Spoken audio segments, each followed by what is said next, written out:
Primeiro livro dos Reis, capítulo 19, de 1 a 18.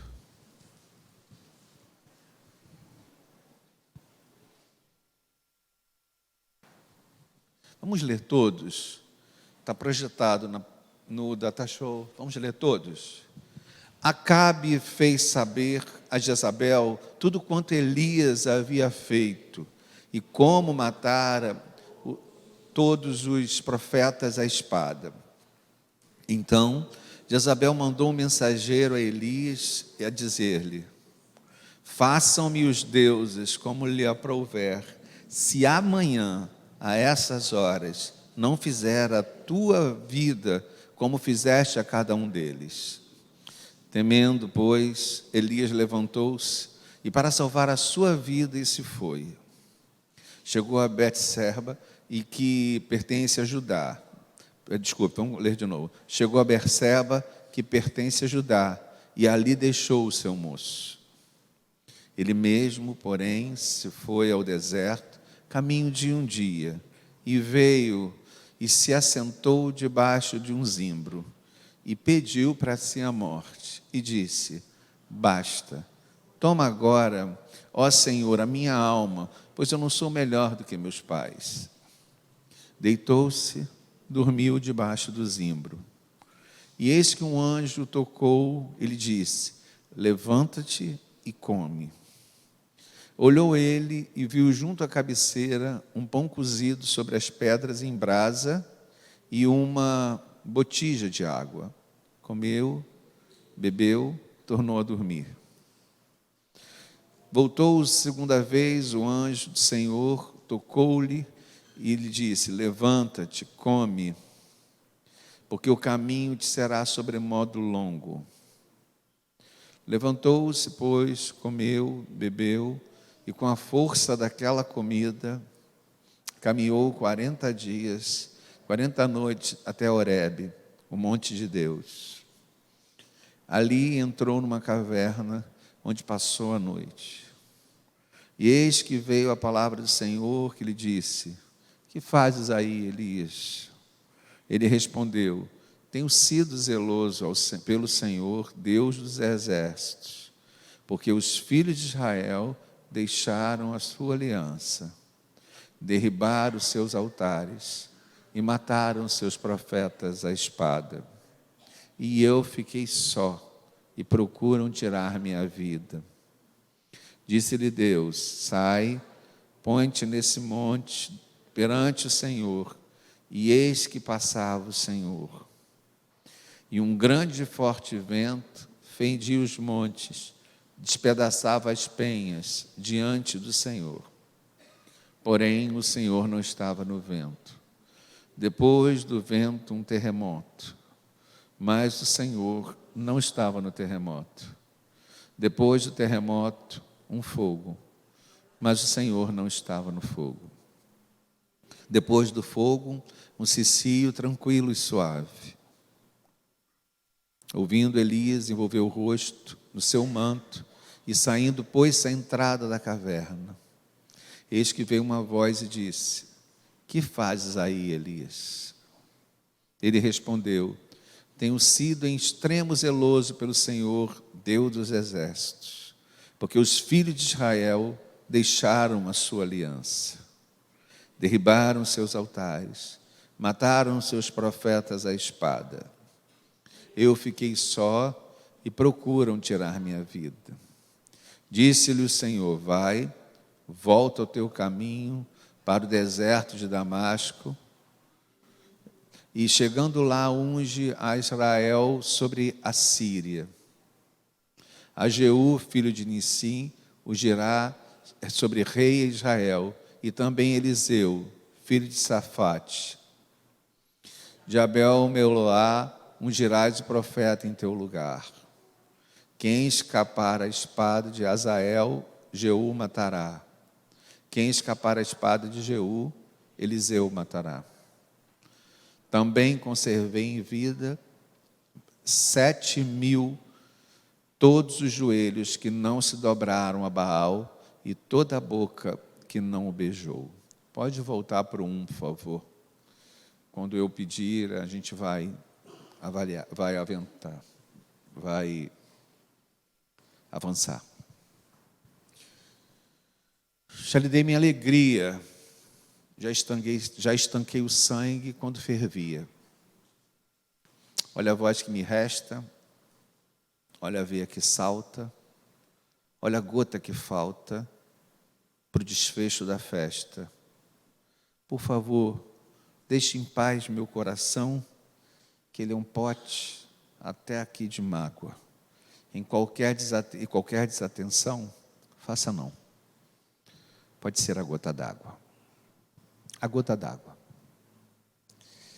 Nós estamos vivendo uma história de um homem que experimentou a gota d'água.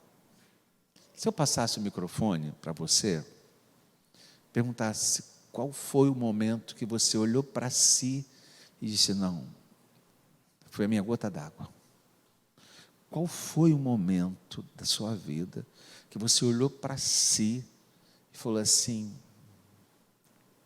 essa aqui decididamente foi a gota d'água? Nós estamos contando a história de um homem que viveu isso.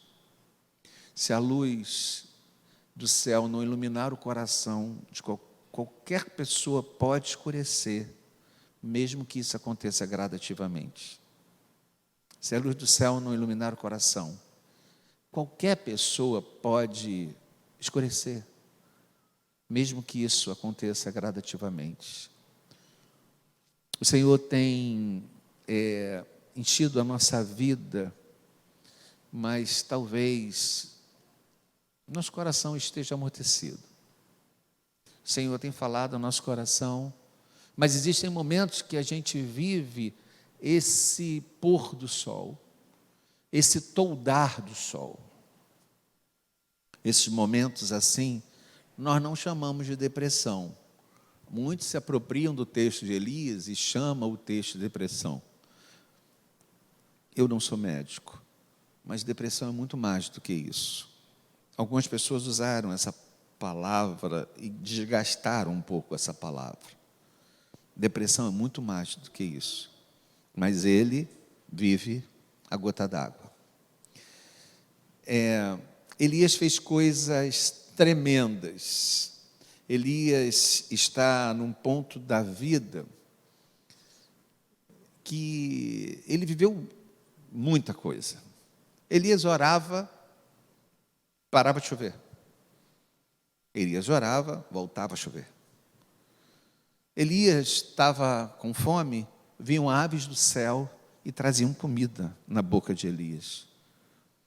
E Elias enfrenta 400 profetas de um reino absolutamente corrupto e distante de Deus, o reino de Acabe. Acabe era rei, mas quem mandava mesmo era Jezabel. Está vendo que isso não acontece só na sua casa, né? Acabe era rei, mas quem mandava mesmo era Jezabel. Jezabel era pagã, trouxe os baalins, trouxe hábitos do seu paganismo. Vou falar uma coisa aqui baixinha que ninguém nos ouça. Jezabel era fiel e crente naquilo que ela professava. Ela tinha uma religião que não tinha nada a ver com o povo de Deus, que era oposição ao povo de Deus. Mas uma coisa ela fazia. Ela assumia sua religião. Às vezes, é melhor a gente olhar, não sei se é melhor conviver não, mas a gente olhar uma pessoa que abraça uma causa que não é a nossa, do que olhar para outra pessoa e perceber nela um descaso e um coração absolutamente frio, uma relação superficial com o Deus da obra. Jezabel era dessas. E Jezabel, num tempo onde a teocracia era o modelo de governo, Deus falava ao povo Deus governava o povo, a religião era governada pelo próprio Deus, o Deus de Israel. Jezabel propõe uma queda de braço. Na verdade, quem propõe a queda de braço é Elias. Porque a religião cresceu de uma maneira, e de uma maneira tão opressiva, que Elias, vamos ver se o Deus que vocês servem é realmente verdadeiro. Só tinha um jeito, era confrontar esse Deus. Jezabel não joga por baixo. Elias vai para o confronto. E Jezabel, para ficar equilibrado, ela manda 400 profetas para o confronto. Então, de um lado, Elias. Do outro lado, os 400 profetas de Baal. E o confronto começa. Eu gostaria muito de ter visto isso no cinema. Aquele confronto entre os profetas. Elias zomba mais do que deveria. Eu sempre tenho essa crítica a ele. Dono de uma certeza absoluta, Elias zomba dos profetas, mas fato é que Deus ouviu a oração de Elias e os profetas foram mortos. Mas a história não acaba aí. Jezabel fica sabendo que os 400 profetas dela morreram. E ela manda um recado para Elias. Diz para ele que amanhã vai acontecer com ele o que ele fez com os profetas. Eu me encarregarei de que ele pague com a própria vida. Ele mexeu com a pessoa errada. Amanhã, dá um recado para ele. Amanhã ele morre. A experiência espiritual que nós temos não nos impede de viver o desespero. A experiência espiritual não nos torna imunes ao sentimento de abandono. Até porque até Jesus sentiu isso. Até Jesus sentiu o sentimento de abandono. Na cruz, não foi isso?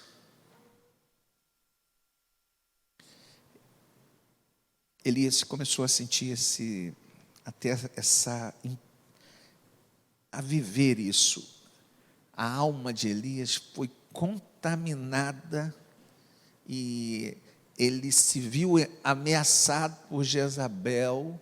Ele recebe esse recado, o recado invade o ouvido de Elias e chega na alma. Eu sempre disse que a palavra não tem poder. Para nós, a palavra não tem poder nenhum. A única palavra que tem poder é a palavra do Senhor. A palavra não tem poder nenhum. Se te desejarem mal, isso é bobagem. Se te rogarem praga, isso é besteira. Acho que eu já falei isso aqui 1000 vezes, né? 1000 vezes. Mas tem um lugar que tem muito poder, que não é a palavra. A palavra não tem poder nenhum. Só a palavra de Deus que tem poder. Mas tem uma coisa que tem muito poder: o ouvido. O ouvido tem muito poder. Muito poder. Elias ouve aquilo, e aquilo invade a sua alma de uma maneira que ele diz: é a gota d'água.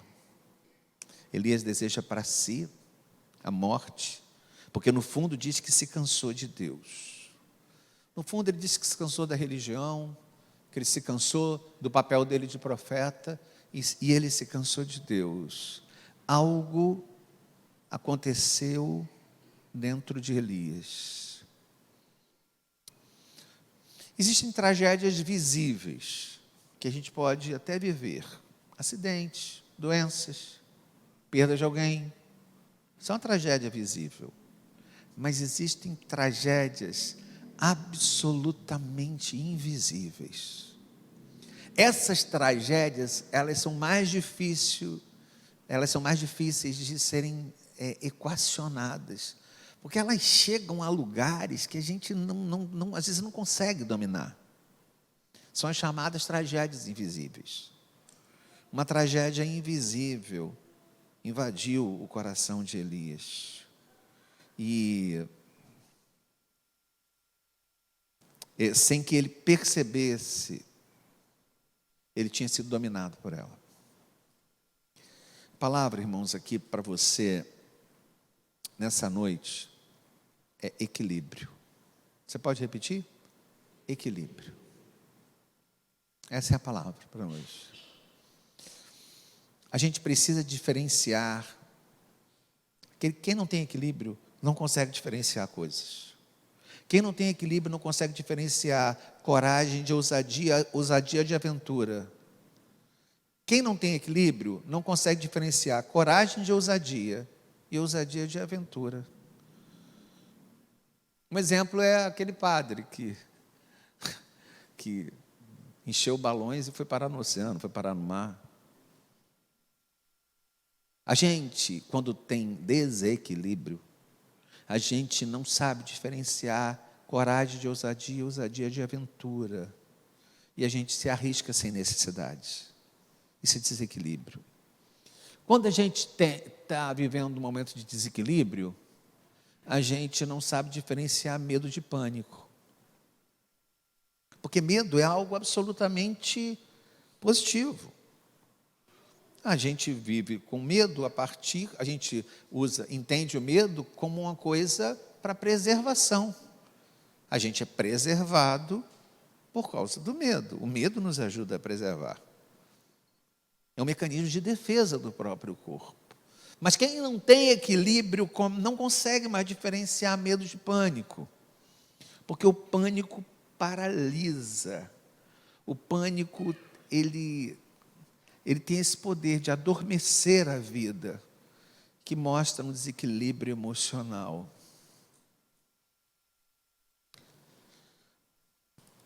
Em situações assim, a gente precisa de ajuda. O equilíbrio, ele é tão importante, que ele nos ajuda a diferenciar planejamento de ansiedade. Porque quando o desequilíbrio ele se apropria do que nós somos, nós confundimos planejamento com ansiedade. Planejamento tem o seu lugar e o seu valor. Mas quando ele tem desdobramentos exagerados na nossa alma, ele muda de nome, ele vira ansiedade. E, de alguma maneira, como é que eu descubro que isso aconteceu? Eu descubro quando eu não consigo mais suportar uma pergunta. Existe uma chave muito importante para você descobrir o desequilíbrio. É quando você não consegue suportar uma pergunta. E amanhã? Essa é a pergunta do desequilíbrio.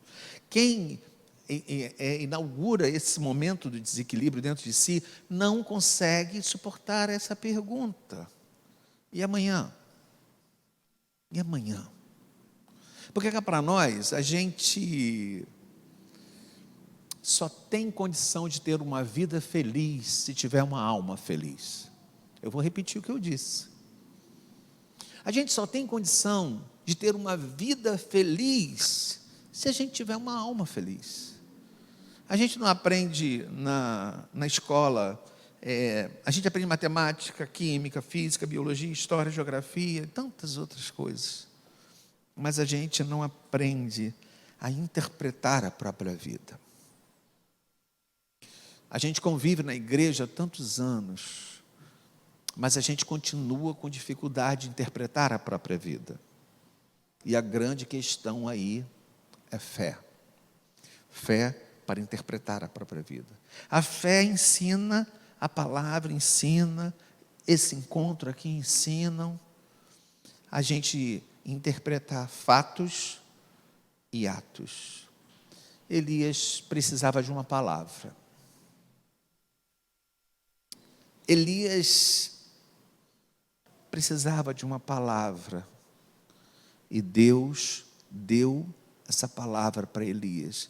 Você até pode não controlar acontecimentos. Você até pode não conseguir impedir acontecimentos. Mas você pode interpretar acontecimentos. Vou repetir, você pode até não controlar os acontecimentos, você pode até não impedir os acontecimentos, mas você pode interpretar os acontecimentos. A gente consegue fazer isso com equilíbrio, e a gente consegue ter esse equilíbrio através da fé. Elias corria de Jezabel, e corria muito de Jezabel.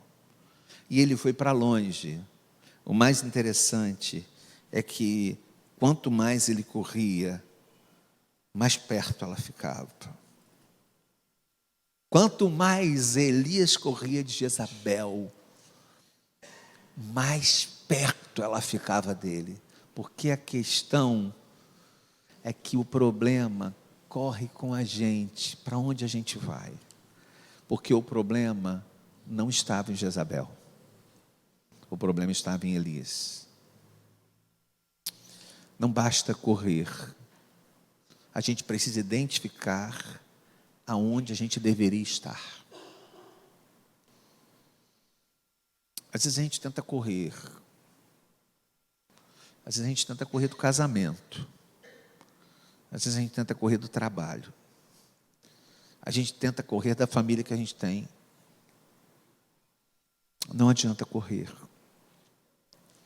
Porque não está em Jezabel, está na gente, está no que a gente deixou que o ouvido trouxesse para o coração. Existem pessoas que têm uma distância muito curta entre o ouvido e o coração. O que elas ouvem vai direto para o coração, não tem nenhum filtro. Isso é falta de equilíbrio. Elias é uma pessoa tomada pelo cansaço. Irmãos, às vezes a gente pensa que a gente está cansado, mas o que está faltando na nossa vida é um pequeno ajuste de equilíbrio. A gente olha para a vida e pensa assim: eu nem sei por que você cansou tanto, porque eu me cansei tanto. Eu não sei porque eu cheguei nesse estágio de vida. Eu não sei porque eu cheguei nessa etapa da minha vida. Eu não sei porque essas coisas me abateram tanto. O que eu quero dizer para você é que o Senhor quer resolver isso. Você cansou? Deus quer ser seu alívio. Descanse em Deus. Espere em Deus. E Deus é quem pode libertar você do seu cansaço. A nossa fé fala de um Deus que vai atrás das pessoas. No casamento sempre tem um que vai atrás, né? Ele tem um que briga, fica mais calado, mais triste. E tem um no casamento que fala: o que é? O que você tem? Sempre tem um que ocupa esse lugar. Quando não tem, a desgraça está instalada, que você vai ficar 2 meses sem falar com a mulher. Mas o que a gente não consegue ver, ou consegue, depende da etapa de fé que você esteja, é que a gente conhece um Deus que vai até a gente e pergunta: o que está acontecendo com você? Elias corre para a caverna. E Deus corre para ele. Às vezes Deus manda pessoas ocupar esse lugar, porque nem sempre a gente tem estrutura, pela nossa falta de equilíbrio, a conviver com oposição o tempo todo. Tem gente que é tão frágil nas suas emoções, que lida com oposição da maneira muito ruim. E Elias estava lidando com a oposição dos profetas, com a oposição da rainha e com a oposição do povo. Quem não tem equilíbrio não consegue lidar com uma oposição ostensiva. E o que estava acontecendo aqui é que Elias desmonta. Talvez a oposição que você vive hoje seja comum e seja encontrada em todos os trabalhos, seja encontrada em todas as repartições, seja encontrada em todos os cantos, em todos os casamentos. Talvez a oposição que você viva hoje, ela seja a mais comum e a mais banal. A diferença é que você desmonta. A diferença é que você desmontou. A diferença é que você não consegue lidar com isso. Nós temos um Deus indo atrás de alguém que desmontou para socorrer. Quando você se enxergar, se identificar, entender esse momento de vida, você vai descobrir que Ele vem para te salvar. Você vai entender e vai enxergá-lo vindo até a tua direção para te socorrer. Ele foi atrás dele na caverna e ele começa essa conversa. É assim que Deus faz. Deus nos procura, vai até nós. E como é que Elias responde a isso? A essa procura? Ele dorme. Seu sono, ou a sua falta de sono, pode ser um indicativo da sua falta de equilíbrio. Seu sono, ou a sua falta de sono, pode ser um indicativo de que você esteja desmontando. Às vezes, a gente tem aquele sono enorme, mas a gente está fugindo de alguém. Às vezes a gente dorme para fugir de alguém que está dentro de casa.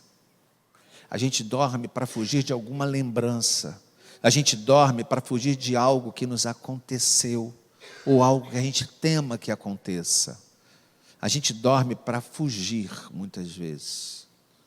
Elias dorme. Verso 5. E deitou-se e dormiu debaixo do zimbro. E o anjo tocou e disse: levanta e come. E ele volta e olhou, e eis que na sua cabeceira estava pão cozido sobre as brasas e uma botija de água. Ele comeu e voltou a dormir. Esse é um ponto importante. Tem momentos na nossa vida que eu acho que quando a gente está num lugar, volta para esse lugar que ele está, quando ele abre os olhos, tem um anjo ali. Eu acho que a gente não infarta, a gente fica pelo menos maravilhado. Mas tem pessoas que hoje já a mão do Senhor e os feitos do Senhor não chamam mais atenção. Existem pessoas que os feitos do Senhor deixaram de chamar atenção. Existem pessoas que hoje, se receberem a visita de um anjo, elas já não se espantarão mais. Existem pessoas que vivem a palavra e a palavra já não espanta mais. A palavra já não gera nada dentro dela, porque ela entrou num momento de desequilíbrio.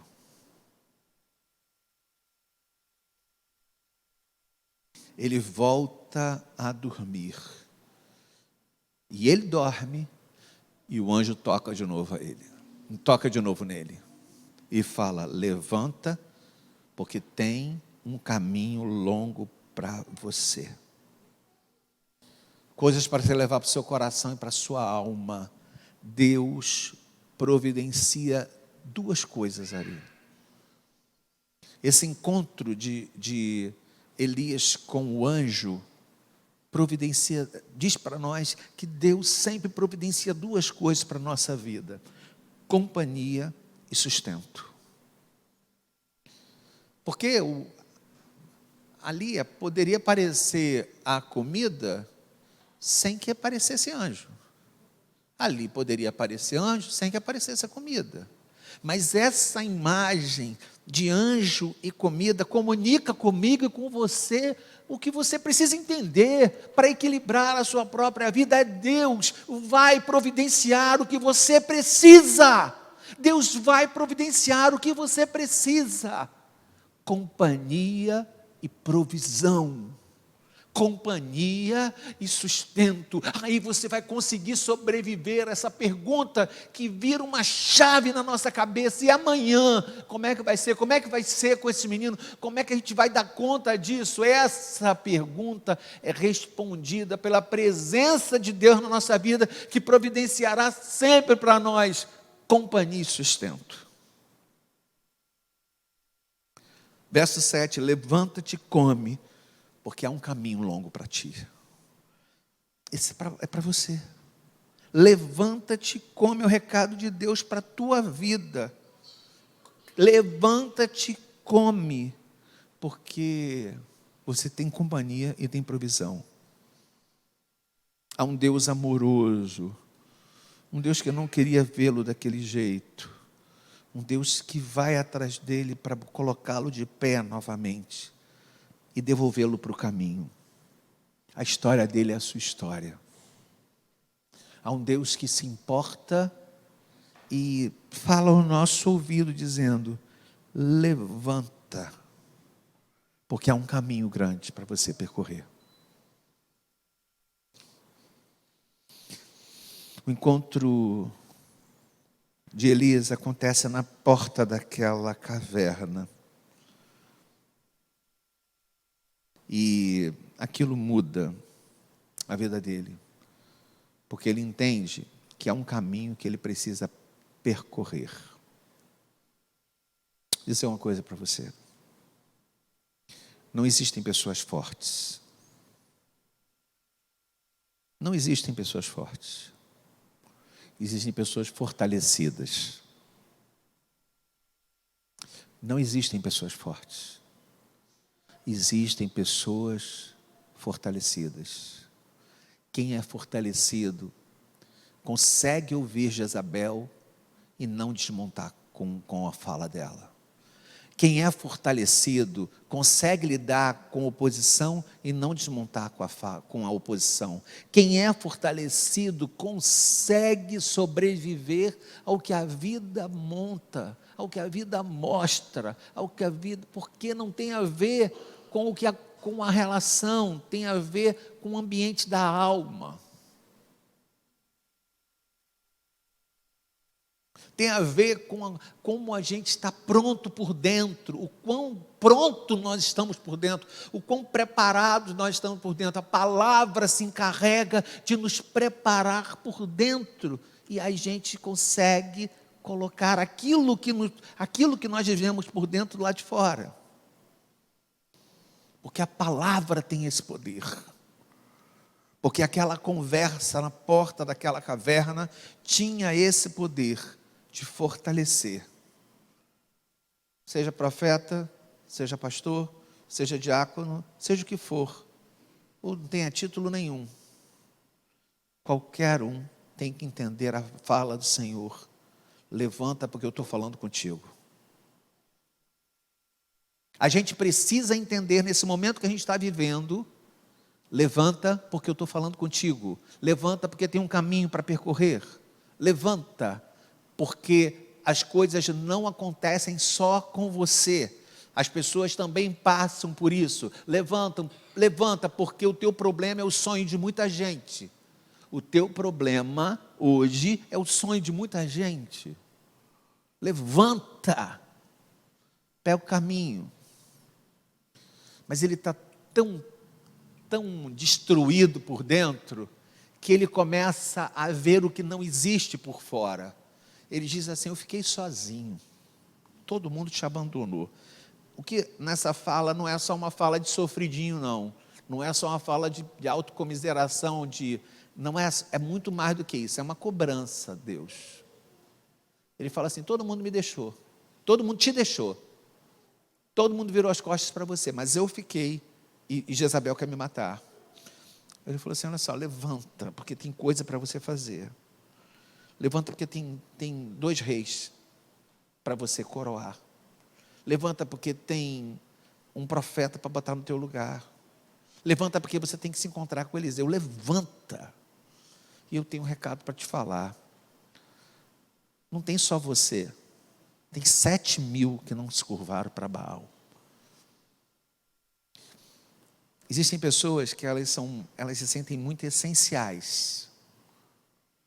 Existem pessoas que elas acham que se não for elas, nada vai acontecer. A gente diz assim que são pessoas que usam colar de pérolas. O que é isso, colar de pérolas? São as pessoas que dizem assim, porque eu, sempre está com a mão aqui, no seu, como se usasse o colar de pérolas. Porque se não fosse eu nessa casa, se não for eu nessa igreja, se não for eu nesse trabalho, se não for eu na... Aí Elias cai na bobagem de achar isso e Deus fala assim, Elias, tem 7.000 que ainda não se curvaram para Baal. Irmãos, Deus quer consertar as coisas do lado de fora, mas Deus quer consertar as coisas do lado de dentro. A gente só vai ter uma vida feliz se a gente tiver uma alma feliz. Qual é o convite que Deus faz para você nessa noite? Equilíbrio. As coisas não podem te desestabilizar tanto.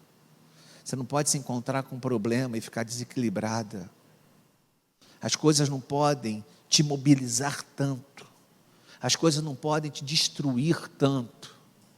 E se as coisas têm tido esse poder, se as palavras têm tido esse poder, é porque falta dentro de você equilíbrio. E equilíbrio a gente só tem com fé. Equilíbrio a gente só tem com fé. Equilíbrio a gente só consegue em oração e com a palavra de Deus. Deus nos convida a essa reflexão. Não nos julgarmos mais do que nós somos, mas não julgar o seu Deus menos do que Ele é. Existem alguns problemas. Existem pessoas que se julgam mais do que são.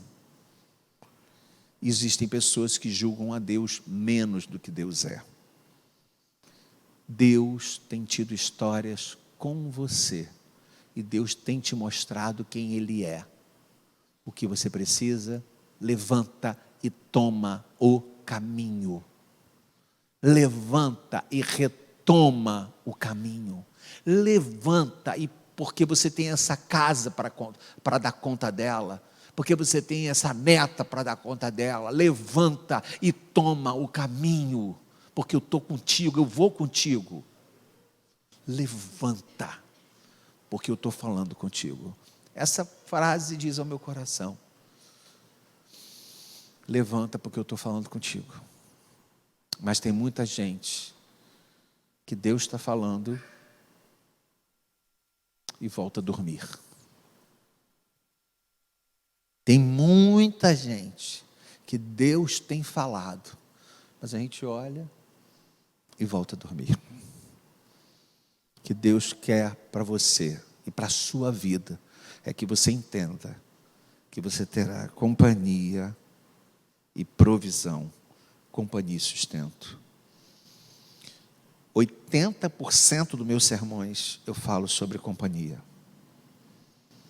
Deus tem para você companhia e provisão. As coisas não estão destruídas por fora só. Elas podem estar destruídas por dentro. Qual é a boa notícia? Deus está na porta da caverna. Amém? Deus está à porta da caverna. Essa é a boa notícia. Todas as vezes que nos desestruturarmos, nós precisamos entender que Deus está à porta da caverna. Todas as vezes que a vida trouxer para nós alguma confusão, a gente precisa entender: Deus está à porta da caverna. Todas as vezes que o meu universo da alma ficar confuso, Deus está à porta da caverna. Todas as vezes que as coisas saírem do lugar, Deus está à porta da caverna. Todas as vezes que as nossas relações familiares ficarem truncadas, nós precisamos crer que Deus está à porta da caverna. Deus está à porta da caverna. Então levanta, porque eu estou falando contigo. Essa é a palavra de Deus para nós. O que Deus quer de nós? Equilíbrio. O que eu desejo para você nessa noite?